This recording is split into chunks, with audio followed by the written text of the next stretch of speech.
Hello students, welcome to our NEET Chemistry Trick channel. So today we are going to see about NEET previous year questions and solution also. This is part 13. So before that I have done with the 12th series of NEET previous year questions. So please see that too, also you will get a better clarification about the NEET chemistry solutions. Okay. So before that, if you didn't subscribe our channel, please like, share and subscribe our channel and click the bell icon also, then only you will get a notification.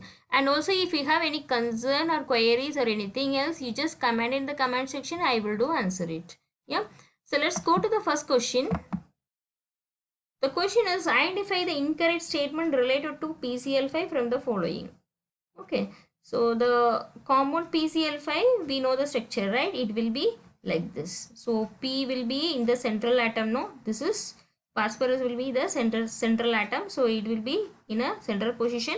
It's make a 5 valence electron. So it will make a bond with the Cl. So here 1, 2, 3, 4, 5. These are the 5 Cl make a bond with phosphorus. Okay. So here it will make a trigonal bipyramidal structure. What structure it is? It is a trigonal. Yeah. So trigonal and bipyramidal structure it is. And it has a valence electron of 5 here. Okay. These valence electron will leads to the sp3 dehybridization. Right. So that only we got the geometry of what? It is a trigonal bipyramidal structure. Correct, no? So, 3 equilateral PCl bonds are equivalent here. What are the 3 equilateral bonds here? See here, 1 and here 2, here 3. I have make a mark with the blue color pen. So, can you see? So, these 3 bonds are PCl bonds are what? Equilateral bond. Which are the axial bond here? So, here and here.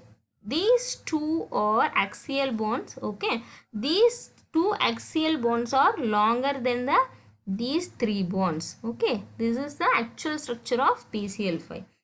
Okay.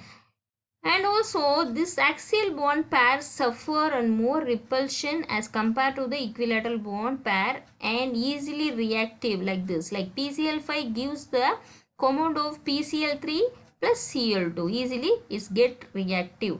Okay. So this is what. If you see this option, okay. So 3 equilateral PCl bonds make an angle of 120 degree with each other. Is it a correct statement or not? Okay, let's check. So these are the 3 equilateral bonds. So between the bond, okay, there is a 120 degree with each other. Correct. So the first statement is, it's a correct statement. What about the second one? 2 axial PCl bonds make an angle of 180 degree with each other. Okay. So these are the 2 axial bonds, no? Here and here between this bond and this bond, here it is 90 degree and here this bond and this bond, here it is 90 degree. Totally the axial bond difference is here 180 degree. Correct, no? So what about the second option? 2 axial PCl bonds make an angle of 180 degree with each other. So this is also the correct statement. What about the third one? Axial PCl bonds are longer than equilateral, that we know, right? Okay, it is longer than other 3 equilateral bonds. So axial bond is longer. So that only is get easily reacted and give a compound of PCl3 and Cl2. It's longer, so that only get into reacted. What about the fourth option? So PCl5 molecule is non-reactive. No, it is reactive. So that only it gave the PCl3 and Cl2, no? Right. So this is the actual correct answer. So it is an incorrect statement we have found. The fourth option is the correct answer for this question. Correct. Okay. Let's go to the second question. Which of the following species is not stable here? So SaCl6 2 minus here. Okay. Let's see here. So if you see this option, all the option have a 6 here, right? SaCl6 and here steric number always same here, right? SaF6 and GeCl6 and SnOH6. So maybe these structures are octahedral, right? Am I right? Right. So if you see this option Sa and here also Sa and Ge and Sn. So these are group 14. right? Carbon, silicon, germanium. Yes. So these are the element belongs to the group 14. If the group goes down, what happen? We know generally what happen? The size will be increased for this element, correct? So what is mean by octahedral? Octahedral molecule have a 6 atom bonded to the central atom. So the central atom is here Si. There are 6 atom is bonded with the central atom. So the same way all the compound here. So all will form a octahedral structure here. Okay, that we know. So first take a SiCl6 2 minus ion. Okay, we know what is the atomic number for Si, that means silicon. Silicon atomic number is 14 here. Okay, so for Cl atomic number is 17. Okay, this make a octahedral structure, but here that's chlorine. Chlorine has a big size than silicon here. Okay, so it make a steric hindrance and it will make a more unstable. Because of the steric hindrance, what happen? It make a more unstable. That means it won't be stable. Okay, the first one. What is the second option? SiF6. If you see the F atomic number, that means fluorine atomic number is 9, right? It is most small. It is most small than, what is that? Si, that means silicon, right? So usually it will make, of course it will make a octahedral structure. Okay, it won't has a steric hindrance because its size is small than Si, that means silicon. Here if you see that Cl with, what is that? Germanium, right? It's make a, what? It has a Cl here, it has atomic number of 17 and Ge has an atomic number of 32. Even though it won't has a steric hindrance because of the electrostatic force, so it will make a octahedral structure here. And here also, what about Sn? What is that? Tin. The tin will make a bond with 6 OH minus ion. Because of the OH minus ion, it will make a octahedral structure. Which one is won't make a octahedral structure here, which is not stable here?